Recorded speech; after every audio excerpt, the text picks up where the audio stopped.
the thieves disguised themselves as waiters. One of them secretly dropped a strange liquid into a bowl of custard, then served it to the famous actress. At the same time, his strong partner slipped into the restroom, quickly locking one of the stalls from the inside to make it look occupied. He left the last stall open, waiting for their target to walk right in. Meanwhile, the actress Annie suddenly felt a sharp pain in her stomach. She rushed into the restroom and started to throw up.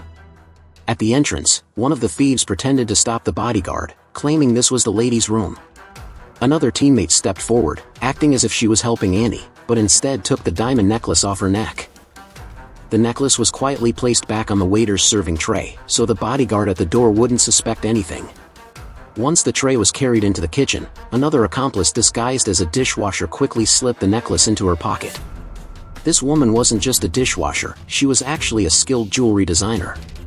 In the staff restroom, she had already set up a small workbench.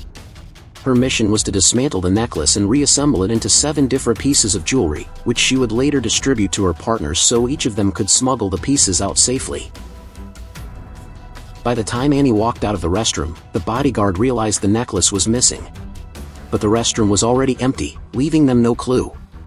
They immediately locked down the entire venue and began inspecting every guest one by one. Unaware of this, the designer was already packing up the necklace. But just then, a security guard was heading her way. Realizing things were about to fall apart, one teammate quickly pulled out the fake necklace they had prepared in advance. With the fake piece in hand, the guards were finally convinced and let the guests go. Meanwhile, the designer had already transformed the necklace into new jewelry and slipped the pieces into the waiter's pocket. Using his position, the waiter secretly handed the jewelry out to the others.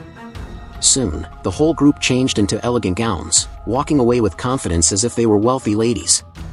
No one suspected they were actually a team of thieves.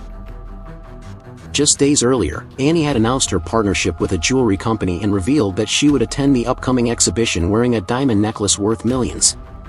This news caught the attention of the gang's leader, Michelle.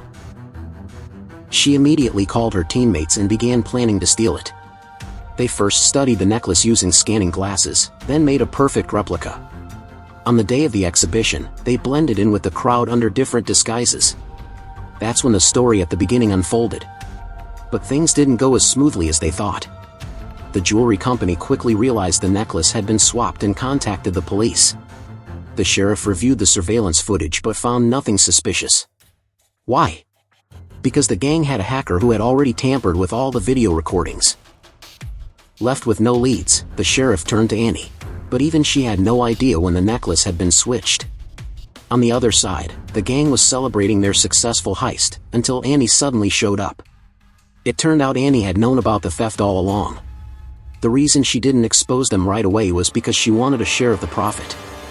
Michelle had no choice but to agree. Now, they just needed a way to sell the necklace. To make it look less suspicious, Michelle hired a group of skilled older women to go to different stores and sell off the diamonds piece by piece. Everything seemed to go smoothly until the sheriff tracked Michelle down. Michelle's family had a history of crime, and although the sheriff had no solid proof, he was convinced she was behind the theft. But Michelle calmly pulled out her phone and claimed that the real mastermind was someone else, her ex-boyfriend. Years ago, they had been partners in crime, but he betrayed her for his own gain, causing Michelle to spend 3 years behind bars. This time, stealing the necklace wasn't just about the money, it was also about revenge. Michelle asked Annie to lure him in. Soon, he was trapped, and Michelle placed one of the diamonds on his tie.